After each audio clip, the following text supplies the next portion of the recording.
नमस्कार, अनिमास क्लासेस में आपका स्वागत है। आज हिंदी व्याकरण के अंतर्गत हम पढ़ेंगे क्रिया। सबसे पहले क्रिया की परिभाषा। क्रिया जिस शब्द से किसी काम का करना या होना पाया जाए उसे क्रिया कहते हैं। जैसे खाना, पढ़ना, रोना, दौड़ना आदि। किसी भी क्रिया शब्द को हम 3 रूपों में लिख सकते हैं। पहला है धातु, दूसरा है सामान्य क्रिया और तीसरा है प्रेरणार्थक क्रिया। धातु यह क्रिया का सबसे छोटा रूप होता है, जैसे खा, पढ़। सामान्य क्रिया जब धातु में ना प्रत्यय जोड़ा जाता है तो वो सामान्य क्रिया बन जाती है, जैसे खाना और पढ़ना। प्रेरणार्थक क्रिया जब कर्ता स्वयं काम न करके किसी और से काम कराता है या करने की प्रेरणा देता है तो इसे हम प्रेरणार्थक क्रिया कहते हैं। जैसे खिलाना, खिलवाना। व्यक्ति खुद नहीं खाकर दूसरे को खिलाता है। पढ़ाना, पढ़वाना। ये सारे शब्द प्रेरणार्थक क्रिया हैं। कर्म के आधार पर क्रिया के 2 भेद हैं। पहला है सकर्मक क्रिया और दूसरा है अकर्मक क्रिया। जैसा कि नाम से स्पष्ट है, सकर्मक। स का अर्थ है साथ, कर्मक मतलब कर्म, अर्थात जिस क्रिया के साथ कर्म उपस्थित होता है उसे हम सकर्मक क्रिया कहते हैं। अर्थात उस काम को करने के लिए किसी न किसी कर्म की आवश्यकता अवश्य पड़ती है। जैसे खाना, पढ़ना। खाने के लिए किसी चीज की आवश्यकता है, भले ही व्यक्ति रोटी खाए या फल खा ले या फिर चावल खा ले, लेकिन उसे खाने के लिए हमेशा किसी न किसी कर्म की आवश्यकता पड़ती ही है। उसी तरह पढ़ना, वह पुस्तक पढ़ता है, वह अखबार पढ़ता है, वह चिट्ठी पढ़ता है। पढ़ने के लिए व्यक्ति को किसी न किसी चीज की आवश्यकता अवश्य पड़ती है। दूसरा है अकर्मक क्रिया। जैसा कि नाम से स्पष्ट है, अकर्मक। अ का अर्थ है नहीं या अभाव और कर्मक मतलब जिस क्रिया में कर्म का अभाव होता है। अर्थात उस काम को करने के लिए किसी कर्म की आवश्यकता नहीं पड़ती है, बिना कर्म के भी हम वो काम कर सकते हैं। जैसे रोना, वह रोता है, रोने के लिए उसको किसी भी चीज की आवश्यकता नहीं है। दौड़ना, घोड़ा दौड़ता है, दौड़ने के लिए घोड़े को किसी चीज की आवश्यकता नहीं है। और बच्चा चिल्लाता है, चिल्लाने के लिए भी किसी कर्म की आवश्यकता नहीं होती है। अकर्मक और सकर्मक को पहचानने में उसको पहचानना बहुत ही आवश्यक है, क्योंकि परीक्षाओं में अक्सर अकर्मक और सकर्मक क्रियाएं पहचानने के लिए दी जाती हैं।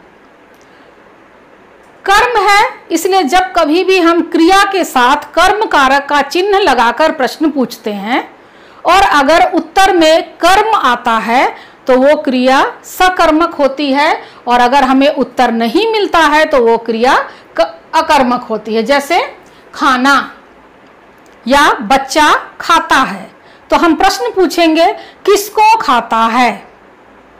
रोटी को खाता है, चावल को खाता है, फल को खाता है। अर्थात हमें उत्तर मिलता है तो ये क्रिया सकर्मक होगी। वह पढ़ता है, वह क्या पढ़ता है या किसको पढ़ता है? वह अखबार को पढ़ता है, वह चिट्ठी को पढ़ता है। वहीं पर अगर हम रोना को देखें और हम प्रश्न पूछें कि किसको रोता है तो हमें उत्तर नहीं मिलता है। किसको दौड़ता है, हमें उत्तर नहीं मिलता है। किसको चिल्लाता है, हमें उत्तर नहीं मिलता है। इसलिए रोना, दौड़ना, चिल्लाना ये सारे शब्द अकर्मक क्रियाएं हैं। बनावट के आधार पर क्रिया के 5 भेद होते हैं।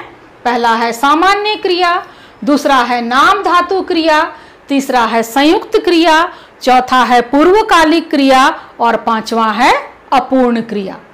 तो सबसे पहले हम पढ़ेंगे सामान्य क्रिया। सामान्य क्रिया हम लोग एक बार पहले भी पढ़ चुके हैं। तो जब किसी धातु में ना प्रत्यय को लगाया जाता है तो जो क्रिया बनती है वो सामान्य क्रिया होती है। यह क्रिया का बिल्कुल ही सामान्य रूप होता है। दूसरा है नाम धातु क्रिया।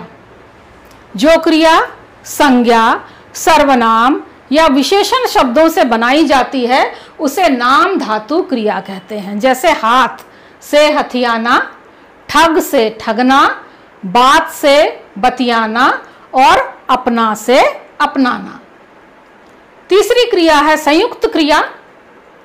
संयुक्त क्रिया में दो या दो से अधिक धातुओं का प्रयोग किया जाता है। जैसे खा लेना, पी चुकना, चल सकना। अगर आप एक क्रिया को देखें तो आप पाएंगे कि इसमें दो धातु हैं, खा भी है, ले भी है, पी भी है, चुक भी है, चल भी है, सक भी है। तो ये ऐसी क्रियाएं होती है जिसमें दो या दो से अधिक धातुओं का संयुक्त रूप से प्रयोग किया जाता है।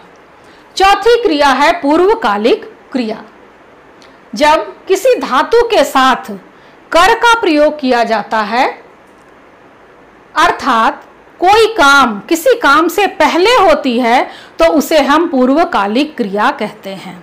जैसे वह खाकर चला गया, पहले उसने खाया और उसके बाद वो गया, तो खाकर एक पूर्वकालिक क्रिया है।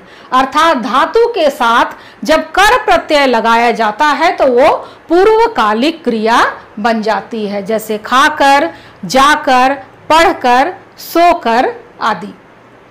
पांचवी क्रिया है अपूर्ण क्रिया। जैसे है, था, हैं, हूं आदि। ये इनको समापिका क्रिया भी कहा जाता है। अक्सर ये वाक्य के अंत में होते हैं और किसी और एक क्रिया के साथ इनका प्रयोग किया जाता है। ये क्रियाएं तो हैं पर हमें पता नहीं चलता कि वास्तव में कौन सा काम हो रहा है, इसलिए इन्हें अपूर्ण क्रिया कहा जाता है। आपको परीक्षा की दृष्टि से धातु, प्रेरणार्थक क्रिया, सकर्मक क्रिया, अकर्मक क्रिया, नाम धातु, संयुक्त क्रिया और पूर्वकालिक क्रियाएं बहुत ही महत्वपूर्ण है। धातु की परिभाषा पूछी जाती है। प्रेरणार्थक क्रिया को पहचानने के लिए कहा जाता है या कई बार कोई क्रिया दी जाती है जिससे आपको प्रेरणार्थक क्रिया बनानी होती है। अकर्मक और सकर्मक क्रिया में पहचान करने को दिया जाता है, जो कि आप किसको का प्रश्न करके बहुत अच्छी तरह इसकी पहचान कर सकते हैं। नाम धातु क्रिया की परिभाषा और उसका उदाहरण पूछा जाता है। संयुक्त क्रिया की भी परिभाषा पूछी जाती है और पूर्वकालिक क्रियाएं पहचानने को दी जाती हैं।